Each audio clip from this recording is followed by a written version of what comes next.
Hello, my name is Nancy, and at 29 years old, I am ambitiously pursuing my career goals, striving to build a future that is both fulfilling and financially secure. I share my life with my husband, Benjamin, a man I once admired for his strong convictions and clear sense of direction. However, over time, I've begun to realize that what I once saw as decisiveness may, in fact, be an unwillingness to consider perspectives other than his own. Lately, my thoughts have been consumed by the idea of starting a family. The desire to have a child grows stronger within me, but every time I broach the subject with Benjamin, I am met with the same firm response: we must first focus on building a house before we can think about bringing children into our lives. While his logic is practical, it feels dismissive of my emotions. Each conversation leaves me with an aching sense of neglect, as though my hopes and dreams are secondary to his meticulous planning. With no other choice, I find myself working even harder, pushing myself to contribute more to our savings in the hopes that perhaps we can reach our goals sooner. Yet, as I reflect on our relationship, I begin to recognize a troubling pattern, one that has been present since our dating days. Benjamin rarely considers my viewpoints, often making decisions that suit his own preferences without consulting me. What I once admired as confidence, I now see as disregard, and it is beginning to wear on me. Adding to my unease is the influence of his parents, who live nearby. Benjamin frequently visits them under the guise of saving money, yet I've noticed that he has no hesitation when it comes to splurging on drinks with his colleagues. It baffles me that he holds me to rigid saving standards while affording himself indulgences. Even in the small details of daily life, his frugality is evident, monitoring the use of hot water, ensuring the lights are turned off early, rules that seem to apply only to me. Our relationship is beginning to feel increasingly unbalanced, and my patience is wearing thin. Whenever we visit his parents, tension rises. "It's been a year since you two got married. We'd love some good news soon," my in-laws exclaim, their eager eyes searching for any sign that I might be expecting. I catch Benjamin shooting them a warning glance, a silent plea to avoid pressing the issue further, but their words linger, the pressure mounting with each passing day. They expect a grandchild, but no one seems to direct their questions to Benjamin, the very person who insists on waiting. Instead, their inquiries and subtle criticisms are aimed squarely at me. One evening, after dinner at his parents' house, Benjamin steps outside for a cigarette, and his mother takes the opportunity to make yet another remark. "Nancy, you're working hard, but if you really want a child, perhaps you should consider quitting your job. Maybe Benjamin would pay more attention to you if you were more focused on home life." Her words sting, the implication clear: my career is the reason we haven't started a family. My frustration boils over. Benjamin was the one who encouraged me to keep working. Why don't you talk to him before you lecture me again? I snap, unable to hold back my irritation. A stunned silence follows. My in-laws are clearly taken aback by my directness, but I no longer care. I excuse myself from the table and head toward the door, my frustration burning inside me. As I step outside, Benjamin exhales a stream of smoke, watching me impassively. He doesn't ask what happened, doesn't offer comfort, he simply stands there, as if none of it affects him. A friend who had joined us for dinner follows me out, unaware of the storm raging within me. "Are you leaving already?" she asks casually.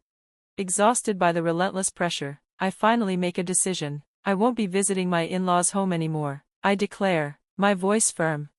Benjamin's brows furrow in surprise. "Why not? We can save on food costs, right? Besides, you want a home and kids soon, don't you?" His words ignite something inside me. If it's really about saving, maybe you should cut back on your drinking and smoking instead of relying on free meals from your parents. Why is it always me who has to make the sacrifices? He waves off my concerns as if they are trivial, but I refuse to be dismissed. "No, it is a big deal. Do you realize how much patience I've had to muster all this time?" My anger surges as I confront the deeper issue. I'm tired of being blamed for not having children. It's not me who's hesitant, it's you. So tell them the truth and stop letting them place the burden on me. A rare silence falls over Benjamin. He seems momentarily at a loss for words, and though I feel a bitter satisfaction, I know this unresolved tension will not simply disappear. A month later, everything changes. My father's brother passes away, leaving behind a vast estate, several pieces of land and a luxurious mansion. When Benjamin learns of my inheritance, his reaction is one of stunned admiration. "I didn't realize you had such a remarkable relative," he remarks, his eyes alight with newfound interest. Days later, I sit down with a lawyer in our apartment to discuss the legal details, knowing this matter is mine alone, and sensing Benjamin's discomfort with my growing independence. I ask him to leave the room. When the meeting ends, I expect to find him waiting, but he is nowhere to be seen. 4 months pass, and Benjamin approaches me with an unexpected invitation for a drive. I agree, curiosity mixing with apprehension. As we enter a quiet residential neighborhood, I frown in confusion. We stop in front of a large house I do not recognize. Benjamin presses the intercom, and to my shock, my in-laws emerge, not from their usual home, but from this new one. My father-in-law grins. You finally made it. So, when are you and Nancy moving in? I whirl on Benjamin, demanding an explanation. His response is infuriatingly calm. Don't be upset. Living together will help mend the relationship between you and my mom. Besides, this will be our new home now. Stunned, I realize the depth of his deception. I had explicitly stated I did not want to live with his parents, yet here he was, announcing a future he had decided without me. As I take in the two-family house, the implications become clear. This wasn't just about living arrangements, it was about control, about dismissing my wishes yet again. The very foundation of our marriage trembles beneath me, and for the first time, I wonder if our relationship can truly withstand all that has been left unsaid. I could never quite grasp how Benjamin managed to be so audacious. My father and I had pooled our savings together, emptying our accounts to contribute to this purchase. It left us financially drained, but we had agreed to the sacrifice, or so I thought. Benjamin, however, seemed unbothered by our collective efforts, shrugging off any notion of mutual financial planning. With an air of nonchalance, he remarked, I heard your uncle's inheritance was about $720,000. If you use that money to reimburse us for the cost of the two-family house, everything should balance out, right? His casual assumption that my inheritance would be used to resolve the situation without my consent left me utterly speechless. The sheer gall of his presumption, that I was expected to fund his plans without prior discussion, sent a wave of frustration coursing through me. He had taken a unilateral decision regarding my financial future, disregarding my feelings entirely. Then, as if this level of arrogance wasn't enough, Benjamin reached into his bag and pulled out a document that made my stomach turn, a divorce form. It was already filled out, his name scrawled in ink, ready for me to sign. Your money is our money. If you don't want to live together, let's just get a divorce, he declared, his voice unwavering, as if he had rehearsed this moment. A bitter chuckle escaped me as I took the papers from his outstretched hand. Fine, I replied with resolve. If those are the choices you're giving me, then divorce is the only reasonable option. Without another word, I slipped the document into my bag, turned on my heel, and walked away. I ignored the stunned expressions on the faces of my in-laws, choosing instead to focus on my own future. As I exited, I threw one last remark over my shoulder. By the way, I renounced my uncle's inheritance. The impact of my words froze Benjamin in place, his confidence evaporating as confusion flickered across his face. I didn't wait for a response. Instead, I caught the nearest bus and returned to our apartment. Once inside, I retrieved the divorce papers from my bag, filled in my name, and promptly submitted them. There was no need to prolong the inevitable. With my decision finalized, I shifted my focus to the logistics of moving out. I purchased several cardboard boxes from a nearby home improvement store and began the arduous task of packing my belongings. Recognizing that I couldn't manage the move alone, I hired a moving company. Fortunately, it was an off-season period, and they were able to accommodate a quick relocation. As I was midway through packing, I heard the front door rattle. Benjamin had arrived. I had the chain lock secured and didn't intend to let him in. Sorry, the chain is on, I called through the door. I don't know what you might do in your current state of anger, and I need to finish packing. Could you stay at your parents' house for a few days? Defiantly, he responded, I won't accept a divorce. His words took me aback. I reminded him, but you handed me the divorce form yourself. Signing those papers meant you agreed to it, didn't you? His expression faltered, frustration and confusion battling for dominance. Rather than acknowledge his mistake, he abruptly changed the subject. Why would you renounce a $720,000 inheritance? You were supposed to inherit it, he demanded, desperation seeping into his voice. It was clear now, he had overheard bits of a conversation about the inheritance but had entirely misunderstood the situation. He had rushed to tell his parents, and together, they had made reckless financial decisions without understanding the full picture.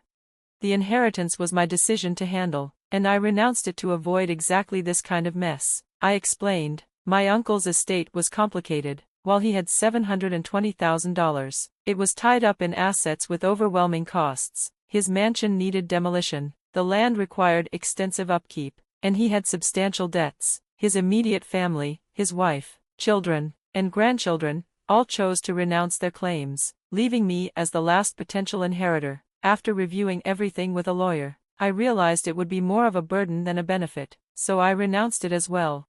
Benjamin stared at me in disbelief. No way, so you're telling me that even with all that money, there wouldn't have been much left? That sounds like fraud. I let out a sigh. It's not fraud, it's reality. Someone overheard part of a legal discussion and jumped to the wrong conclusions. You did the same thing, and because of that, you and your father rushed into buying that house without considering the consequences. Realization finally seemed to sink in, but it was too late. You betrayed my trust, I continued firmly. We've already filed for divorce. We are no longer a couple. If you truly didn't want this, you should have come after me immediately when I left. His mother had strong opinions on the divorce, but I no longer had the patience to entertain complaints about his parents. If we were still married, perhaps I would have engaged in such discussions, but now, it was no longer my problem. You haven't submitted the divorce papers yet, have you? He asked, a flicker of hope in his voice. It's already done, I stated firmly. His face fell, his expression a mix of disbelief and devastation. He lingered at the apartment door, but I refused to let him in. Eventually, he left, and I resumed my preparations. The following day at work, I informed my boss and colleagues about the divorce. Since my boss had acted as our mediator before, I felt he deserved to know. During lunch, I shared the news with coworkers, many of whom had celebrated our wedding with us. But then, out of nowhere, Benjamin stormed into my department, his face red with frustration. I can't believe you're talking about the divorce so openly. I wish you hadn't said anything, he blurted out in front of everyone. His outburst only solidified my colleagues' support for me. They listened as he desperately tried to justify his actions, admitting that he had assumed I would inherit a fortune, which led to his reckless decisions. His behavior alienated him at work. The sympathy of our peers lay with me, while he found himself increasingly ostracized. Eventually, the discomfort became too much, and he resigned. Amid this upheaval, a male colleague approached me one evening after work. I've actually liked you for a long time, he confessed. I hope to build a home where we can communicate as equals and make decisions together. His words, so starkly different from the ones Benjamin had spoken, offered a glimpse of a future filled with understanding, respect, and the kind of partnership I had always wanted.